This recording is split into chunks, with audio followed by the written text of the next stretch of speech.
Muy buenos días, estimados amigos y hermanos. Saludos desde Upland, California.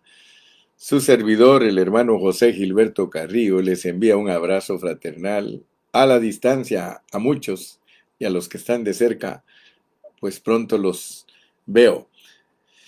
Gracias a Dios, hermanos, porque estamos estudiando las 42 generaciones que Dios usó en la Biblia para dar a luz a Jesucristo, a Jesús el Cristo. Esto es maravilloso porque Mateo 1, del 1 al 17, nos presenta la genealogía de Jesucristo. Y esta genealogía está registrada para que nosotros entendamos no solamente la historia, sino la lección espiritual para nosotros de cómo Dios usa al humano para que sea su expresión. O sea que un humano puede mostrar la gloria de Dios. Y es precioso porque no solamente el Señor Jesucristo es el Hijo de Dios, sino que nosotros también. Nosotros venimos a ser los hijos de Dios porque creemos en el Señor Jesucristo. Y eso nos hace hijos. Ese es un misterio, ¿verdad? Que por creer uno venga a ser hijo, porque claramente lo dice Juan 1:12. Dice, a lo suyo vino y los suyos no le recibieron. Mas a todos los que le recibieron, a los que creen en su nombre, les dio derecho, les dio potestad de ser hechos hijos de Dios. Dios nos pone fácil el asunto. En realidad los misterios de Dios son profundos, pero a la larga se vuelven algo fácil. Solo está esperando Dios que los hombres tengamos un corazón para Él. Pero nadie puede venir a Él si no le es dado. Así que esto en cierta manera es paradójico porque no cualquiera puede venir a Cristo si no fue escogido y predestinado en la eternidad pasada por Dios. Hoy nos toca hablar de Salomón. Ayer hablamos de David y si usted puso atención, la vida de David nos deja impregnada una lección maravillosa. Dice aquí en el capítulo 1 y versículo 6 de Mateo, Isaí engendró al rey David y el rey David engendró a Salomón, de la que fue mujer de Urías. Otra vez tenemos esa inserción allí. Cuando no hay un engendramiento directo, Dios siempre nos quiere mostrar algo. ¿Verdad? Desde Tamar podemos ver que Judá engendró de Tamar. También vimos que ah, aquí tenemos el próximo engendramiento. Salmón engendró de Rahab. Y ahora encontramos que el rey David engendra de la mujer de Urías, a Salomón. Entonces, cuando hay una experiencia de mujer en medio del engendramiento, tiene que ver la iglesia. Así nos lo puso nuestro hermano, eh, le digo a Romero, Ronnie Romero, así le decimos a nuestro hermano cariñosamente Romy nos puso algo ayer, él comentó y dijo, cada vez que hay una mujer de por medio, dice, de seguro que la iglesia tiene que ver. Aleluya. Y eso es bonito, hermano, eso es discernir la palabra de Dios. Yo he visto que Romy Rumia, así que Romy podría llamarse Romy Romero Rumia, porque él rumia la palabra de Dios, él se la come y Dios le va dando lucitas para que él pueda ver y que al compartir uno puede darse cuenta que Dios le ha iluminado para que no solamente lea la palabra y la sepa de memoria, sino para que vea lo que está escondido detrás de esas líneas. Así que hoy vamos a hablar de que el rey David engendró a Salomón, de la que fue mujer de Urías. Fíjese que a mí me llama la atención mucho esa historia de Salomón, porque fíjese que al decir que Salomón es hijo de la mujer de Urías, quiere decir que Dios quiere mostrar un aspecto de Cristo, que él no era, o sea, Salomón en cierta manera no era hijo de David, en cierta manera, si se me permite pensar en voz alta. Siempre he visto yo los misterios que están escondidos en los relatos bíblicos porque están fuera de nuestra mente. A veces están hasta en contra de nuestra moralidad. Fíjese, imagínense, en contra de nuestra moralidad, aunque la moralidad del hombre no vale nada ante la palabra de Dios. Ante la palabra de Dios, la moralidad del hombre, la que el hombre cree que es muy moral, porque el hombre se cree muy moral y a la larga es un diablo. A la larga somos diablos, hermano. Eso es lo que somos. Pero gracias a Dios que Dios, en medio de toda su revelación divina, nos pone secretos que nos hacen dar vuelta a la cabeza y dejarnos los ojos como huevos estrellados. Porque fíjese que David, de la mujer de Urías, tuvo a Salomón. Quiere decir entonces que hay un aspecto de Cristo que es misterioso. Porque si uno examina la escritura, uno se da cuenta que Cristo no era hijo de José. O sea que aunque era hijo de José, no era hijo de José porque él era producto del Espíritu Santo.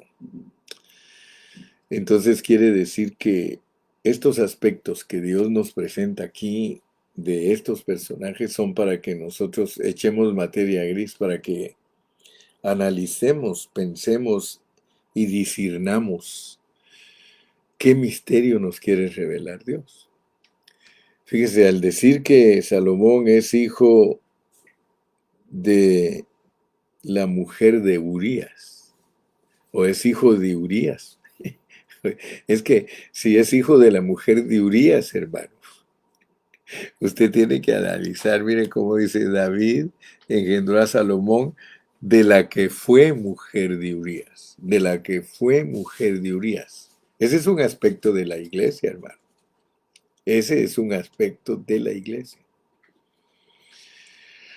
O sea que usted tiene que entender que el Señor Jesucristo, al ser fruto del Espíritu Santo, Él es una mezcla de la divinidad con la humanidad, pero a través de la mujer, a través de la mujer. Porque la realidad es que el hombre es el que pone los espermas. Pero en el caso de Jesús, José no puso su esperma. Jesucristo no es esperma de José. Jesucristo es esperma del Espíritu Santo. Y aunque para nosotros eso sea misterioso, tiene un secreto muy profundo en donde nosotros nos debemos de dar cuenta, hermano, de cómo Dios presenta a la mujer para ser el vaso. Las mujeres son el vaso en donde se deposita el esperma. En este caso, María es el vaso donde Dios depositó el esperma por el Espíritu Santo.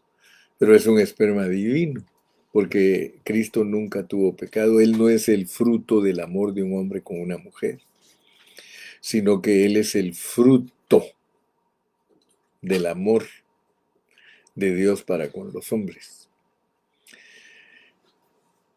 Mira, no me voy a meter a más problemas porque tú tienes que también usar tus sentidos y tú tienes que ejercitarte. Pero hoy, al hablar de Salomón, tenemos que concentrarnos, porque Salomón es el fruto de un David asesino y adúltero.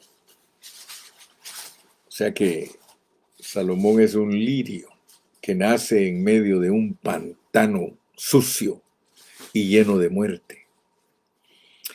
Y eso nos debe de ayudar a entender a nosotros la realidad de Dios con los hombres. ¿Qué es lo que Dios está buscando a través de nosotros?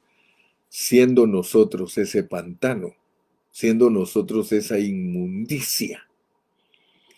¿Qué es lo que Dios está buscando? Y fíjate que si uno no lo sabe discernir ni lo sabe poner en el lugar exacto donde va, porque es un rompecabezas, uno puede falsear la escritura y uno puede resultar diciendo cosas que no son. Pero si tú analizas, después que David cometió asesinato y adulterio, él recibió la reprensión del profeta Natán, al cual Dios envió con el propósito de reprenderlo y de condenarlo. Lo podemos leer en 2 de Samuel, leámoslo. 2 de Samuel 12, del 1 al 12. 2 de Samuel 12, del 1 al 12. Vamos a leer Biblia porque estas historias son maravillosas. Mira cómo dice aquí, pues, dijo Samuel a todo Israel: He aquí, yo he oído vuestra voz en todo cuanto me habéis dicho, y os he puesto rey. Ahora pues, he aquí, vuestro rey va delante de vosotros. Yo soy ya viejo y lleno de canas, pero mis hijos están con vosotros. Y yo he andado delante de vosotros desde mi juventud hasta este día. Aquí estoy, atestiguad contra mí delante de Jehová y delante de su ungido, si he tomado el buey de alguno, si he tomado el asno de alguno, si he calumniado a alguien, si he agraviado a alguno, o si de alguien he tomado cohecho para cegar mis ojos con él, y os lo restituiré. Entonces dijeron: Nunca nos has calumniado, ni agraviado, ni has tomado algo de mano de ningún hombre. Y él les dijo: Jehová es testigo contra vosotros, y su ungido también es testigo en este día, que no habéis hallado cosa alguna en mi mano. Y ellos respondieron: Así es. Entonces Samuel dijo al pueblo: Jehová, que designó a Moisés y a Aarón y sacó a vuestros padres de la tierra de Egipto, es testigo. Estamos leyendo en 2 de Samuel. No, perdón, mis amados. Eso es 1 de Samuel. Es 2 de Samuel. Pero es bueno confundirse porque se junta uno con historias preciosas. Ahí estábamos hablando de cómo Samuel muestra su integridad. Pero volvamos a 2 de Samuel 12. 2 de Samuel 12 y versículos del 1 al 12. Dice: Jehová envió a Natán. Sí, mire pues, estamos hablando de que Dios envió a Natán a reprender a Salomón. Dice: Jehová envió a Natán, a reprender a David. Jehová envió a Natán a David, y viniendo a él le dijo: había dos hombres en una ciudad, el uno rico y el otro pobre. El rico tenía numerosas ovejas y vacas, pero el pobre no tenía más que una sola corderita que él había comprado y criado, y que había crecido con él y con sus hijos juntamente, comiendo de su bocado y bebiendo de su vaso y durmiendo en su seno, y la tenía como a una hija. Y vino uno de camino al hombre rico, y éste no quiso tomar de sus ovejas y de sus vacas para guisar para el caminante que había venido a él, sino que tomó la oveja de aquel hombre pobre y la preparó para aquel que había venido a él. Entonces se encendió el furor de David en gran manera contra aquel hombre y dijo a Natán: vive Jehová que el que tal hizo es digno de muerte, y debe pagar la cordera con 4 tantos, porque hizo tal cosa y no tuvo misericordia. Entonces dijo Natán a David: tú eres aquel hombre. Así ha dicho Jehová, Dios de Israel: yo te ungí por rey sobre Israel y te libré de la mano de Saúl, y te di la casa de tu señor y las mujeres de tu señor en tu seno. Además te di la casa de Israel y de Judá, y si esto fuera poco, te habría añadido mucho más. ¿Por qué pues tuviste en poco la palabra de Jehová, haciendo lo malo delante de tus ojos? A Urías Heteo heriste a espada, y tomaste por mujer a su mujer, y a él lo mataste con la espada de los hijos de Amón. Por lo cual ahora no se apartará jamás de tu casa la espada, por cuanto me menospreciaste y tomaste la mujer de Urías Heteo para que fuese tu mujer. Así ha dicho Jehová: he aquí yo haré levantar el mal sobre ti de tu misma casa, y tomaré tus mujeres delante de tus ojos y las daré a tu prójimo, el cual yacerá con tus mujeres a la vista del sol. Porque tú lo hiciste en secreto, mas yo haré esto delante de todo Israel y a pleno sol. ¡Wow! ¿Cuántos de ustedes saben que esta historia tiene que ver con Dios? ¿Cuántos de ustedes de verdad disciernen? Porque fíjense que esto le pasó a Dios. Esto le pasó a Dios. David representa a Dios. Y Salomón representa a Jesucristo. Fíjese. ¿En realidad estás entendiendo la Biblia, hermano? Fíjate que la característica especial en la Biblia es que todos los nombres tienen un aspecto positivo y tienen un aspecto negativo. Si tú estudias a Cristo profundamente, tú vas a hallar todo lo positivo de Él y todo lo negativo de Él. Ahora, todo lo negativo de Cristo es por causa del hombre. Todo lo que Dios participa siendo negativo es por causa del hombre. Algunos estudiantes de la Biblia no alcanzan a ver estas cosas. Algunos estudiantes de la Biblia no saben que Dios revela todo lo positivo y todo lo negativo, porque de hecho de lo positivo y lo negativo resulta la vida.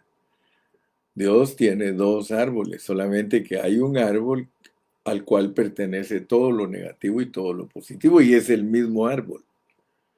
Mientras que el árbol de la vida representa todo lo que es Dios en naturaleza y vida y divinidad. Entonces yo creo que algunos no han entendido las historias de la Biblia, y si en caso las entienden en una forma superficial. ¿Cómo explicarías tú que David es Cristo? ¿Cómo lo explicarías tú? ¿Cómo explicarías que David es representante de Dios y que Salomón es representante de Cristo? Yo te pongo enigmas. Fíjate que cuando yo estudio las parábolas, yo encuentro las parábolas negativas, porque algunos no saben distinguir las parábolas negativas, y aunque vislumbran cierta parte de ellos, algunas partes no las entienden. En la Biblia hay parábola de la cizaña y del trigo. Fácilmente alguien dice: la cizaña es negativo, el trigo es positivo. La Biblia presenta a una mujer echándole levadura a la masa. Mire, dice Chiriboga: amén, David como padre y Salomón como hijo. ¡Wow! Bueno, por lo menos ya Chiriboguita ya se atrevió a decir algo. Dice: amén, David como padre, Salomón como hijo. ¡Wow! Pero los secretos que están escondidos en esa historia. Porque David, fíjate, David representa al Padre. Pero resulta que cuando uno estudia profundamente esos tipos, uno tiene que aprender a explicarlos. Fíjate, ¿de qué manera se puede usar a David como padre y decir? Por ejemplo, fíjate pues, David dice la Biblia que el rey David engendró a Salomón de la que era mujer o de la que fue mujer de Urías, de la que fue mujer de Urías. Fíjate que ese aspecto es precioso porque si lo analizas cuidadosamente, te está diciendo que Salomón no es hijo de David, te está diciendo que es hijo de Urías porque lo tuvo con la mujer de Urías. Porque los hijos de la mujer de uno, los hijos de la mujer de uno, aunque sean de otro hombre, son de uno. Ese es un principio bíblico, hermano. Y cuando yo he hablado de esto, muchos se asustan porque a veces me dicen, hermano, entonces me dicen algunas hermanas, yo soy la segunda esposa de fulano. Entonces quiere decir que los hijos que él tiene conmigo son de su primer mujer. Pues tristemente le digo, esa es la situación en la que tú estás. Y les marco, fíjese que les marco porque le digo, ustedes las mujeres no quieren a los hijos de la primera esposa de un hombre. Ustedes, según ustedes, son competencia. Según ustedes, los hijos de ustedes, que son la segunda esposa, son competencia de los hijos de la primera esposa. Ellos son hermanos. Ellos son hermanos. Y a la luz de la pureza de la palabra de Dios, los hijos de una segunda mujer son hijos de la primera mujer. Así lo pone la Biblia. Dice que Salomón era engendrado por el rey David de la que fue mujer de Urías. Fíjese que Urías, al usar uno bien la palabra de Dios, porque la tienes que aprender a usar. Urías representa al Padre Celestial. Y como Urías representa al Padre Celestial, él tuvo un hijo con la que fue mujer de Urías, para que naciera un Salomón. ¿Me explico? ¿O no estás captando lo que el hermano Carrillo está enseñando? Urías era mejor que David, lo cual dice la Biblia, que el padre es mayor que el hijo. Fíjate que a Urías iba a dormir a la puerta del rey David. Allí iba a dormir él porque estaban en guerra y él no quería irse a su casa. Él no quería irse a su casa.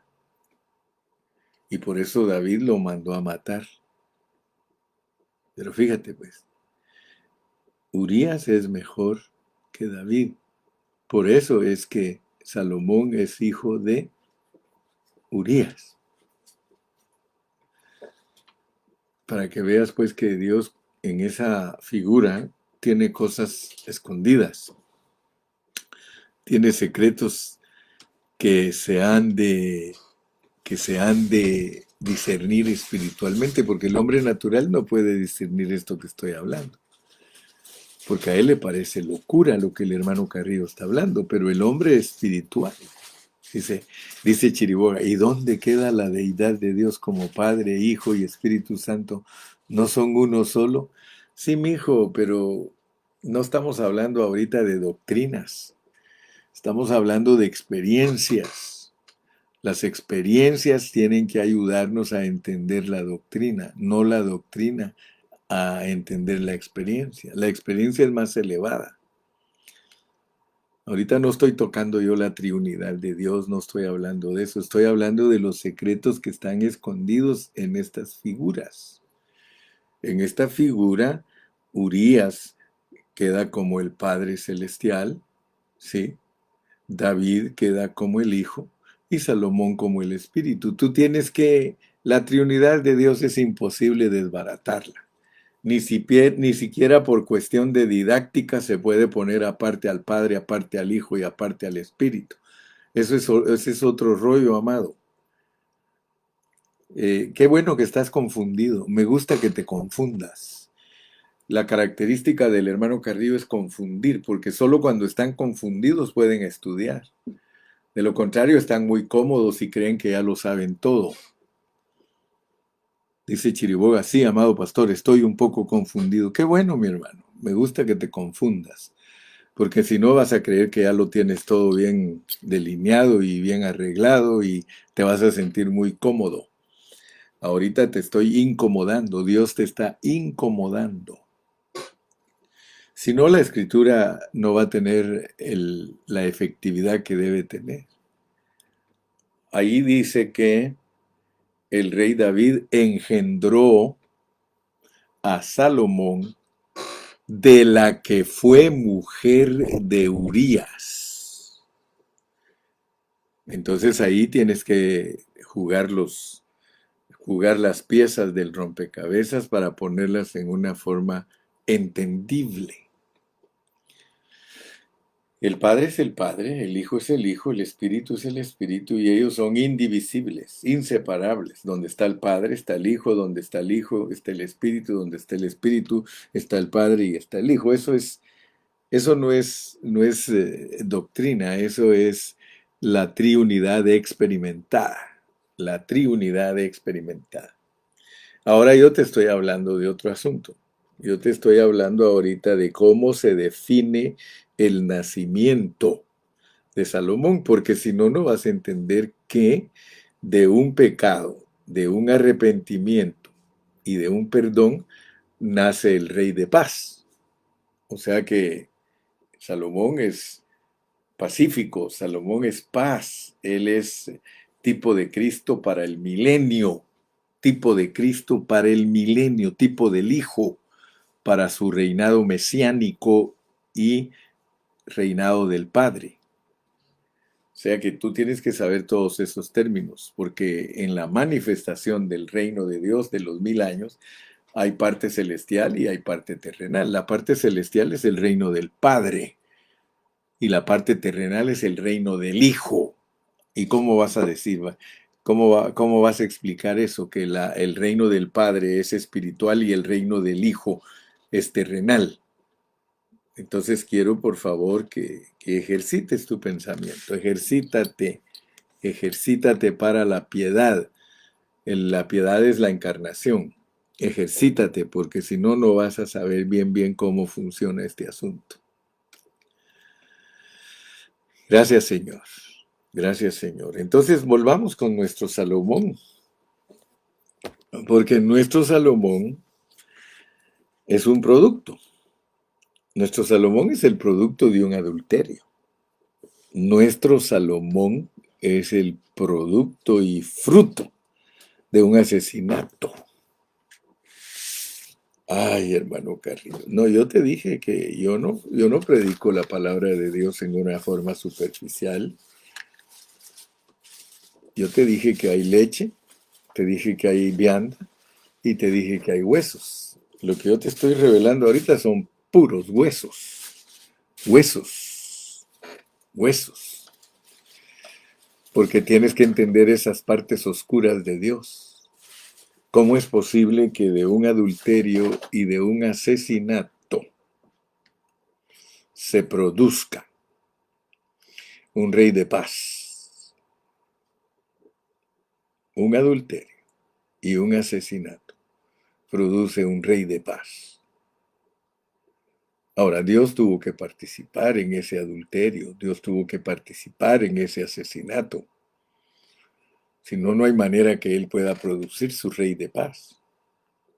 Por eso, acuérdate que Dios se hace pecado por nosotros. Dios se hace pecado por... Esas son las lecciones que tenemos que aprender. Pero tenemos que desentrañarlas porque tenemos que saber el mecanismo. ¿Cómo es que Dios se hace pecado por nosotros? ¿Cómo es que Dios se vuelve adúltero por nosotros?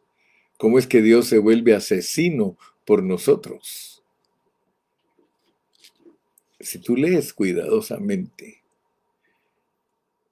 Romanos, capítulo 8.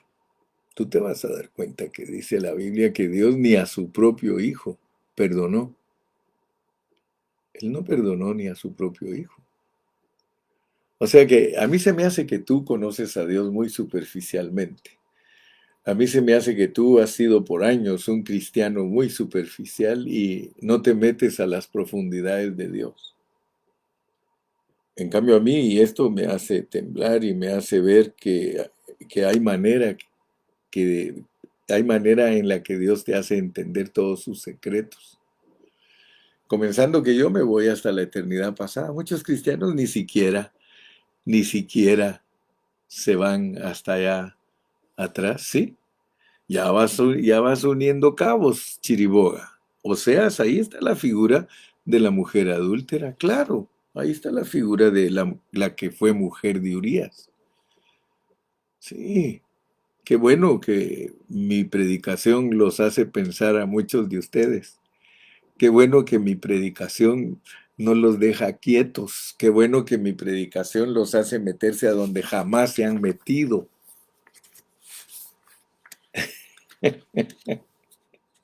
Me gusta cuando ya se empiezan a ejercitar.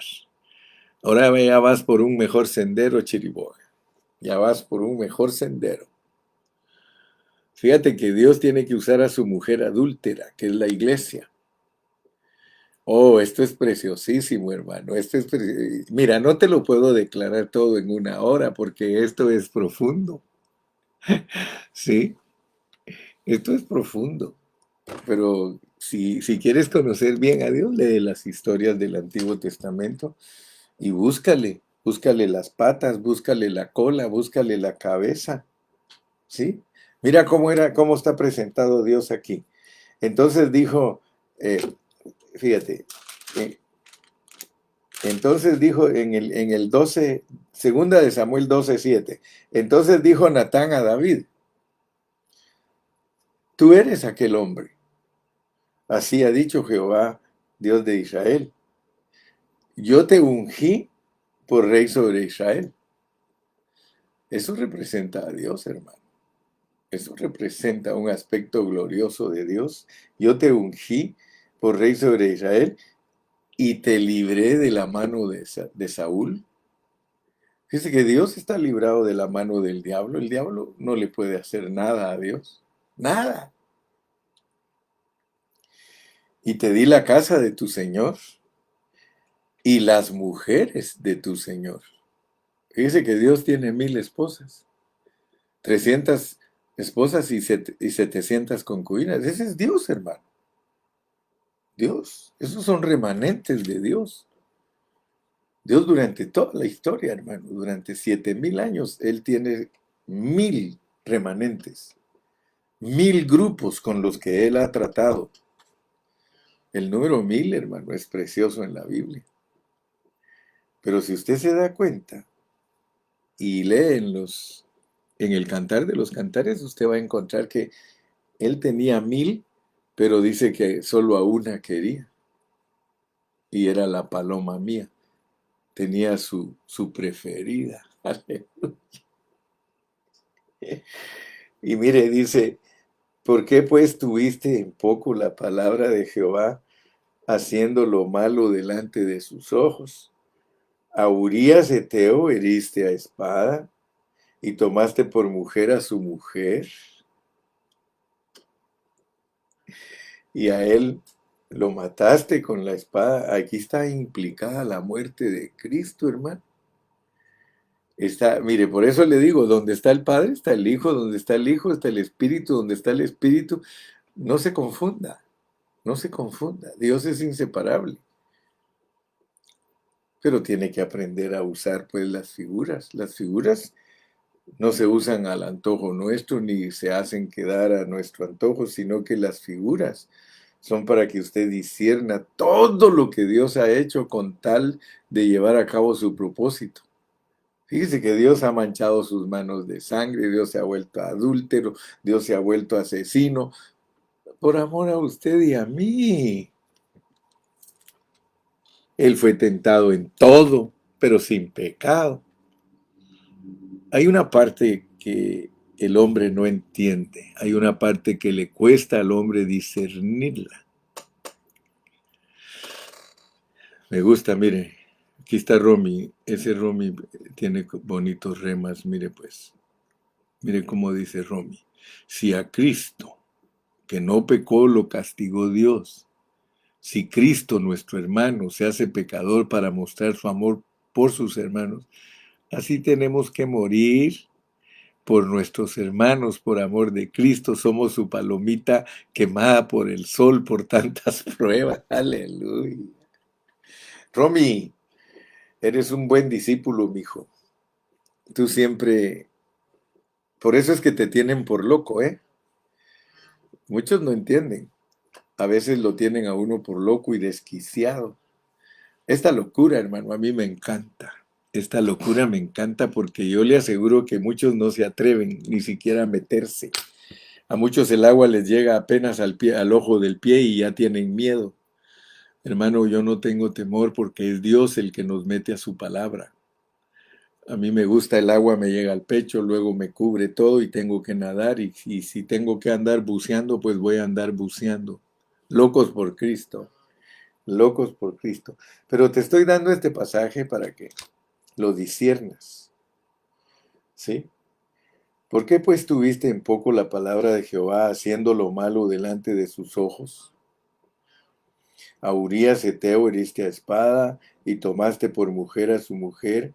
A él lo mataste con la espada de los hijos de Amón. Fíjese que la historia de Salomón, y quiero que usted se dé cuenta en esta mañana, la historia de Salomón no es fácil discernirla.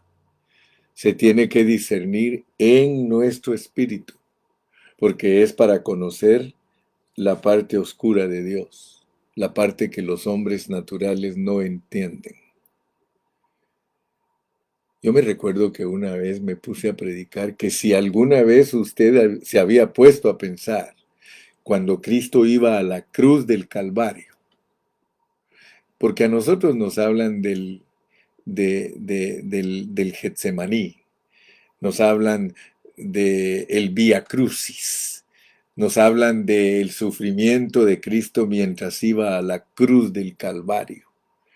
Pero ninguno se atreve a predicar lo que Cristo estuvo platicando con el Padre en su camino a la cruz. Y está en la Biblia. Está en la Biblia todo lo que iba Cristo platicando con el Padre Celestial antes de morir en la cruz. Y está en la historia de Abraham con Isaac lo que ellos iban platicando mientras él iba subiendo con su hijo al monte para degollar, para matarlo. Para matarlo. Si tú quieres saber todo lo que habló Cristo con el Padre antes de morir en la cruz del Calvario, lee detenidamente la historia de Abraham con Isaac cuando van camino al monte, llevan la leña, van platicando y lee lo que platicaron. Y te vas a dar cuenta que ahí están los secretos escondidos para que nosotros conozcamos misterios que están totalmente en el corazón de Dios y que solo son revelados a aquellos que le aman, a aquellos que le buscan con integridad de corazón. Los demás hermanos están metidos en religión y en cosas externas y jamás podrán tocar estas profundidades, hermano. Dale gracias a Dios que Dios te tiene a ti cerca de un ministerio que te puede inquietar, que te puede meter. Es sencillo, pero es muy profundo, muy profundo. Así que ojalá que Dios abra tus ojos y mañana o en la siguiente predicación vamos a hablar otro poquito de Salomón. Por de pronto hoy te dejé con los ojos cruzados y con la cabeza dándote vuelta y con las llantitas patinando. Qué bueno, hermano. Que Dios te bendiga, Dios te guarde y hasta la próxima. Bye bye. Salúdanos, salúdanos, salúdanos. Recuérdate que Dios no es fácil de entender, pero tampoco es imposible. Solo necesitas meterte. Métete. Para eso te invita el hermano Carrillo. El hermano Carrillo te dice, métete, métete, métete a la palabra. Y la palabra es la que te va a ir soltando los secretos que tú necesitas conocer de Dios. Dios tiene un plan, tiene un propósito que no se lo da a cualquiera a entender, comenzando que Él es soberano, comenzando que Él hace lo que Él quiere y no le pide consejo a nadie. Él creó el bien, Él creó el mal, Él creó al que es salvo y al que se va a perder. Él dice que Él crea la paz y Él pone la adversidad. Él creó las tinieblas, a pesar de que no hay ningunas tinieblas en Él, porque Él es luz, pero Él creó las tinieblas. Así que ojalá que Dios te revele a ti quién es Dios, valga la redundancia. Ojalá que Dios te revele a ti quién es Dios y que lo puedas conocer. Porque si lo llegas a conocer, vas a poder predicar muy fácilmente la palabra de Dios. Hasta la próxima. Hasta la próxima. Bye bye.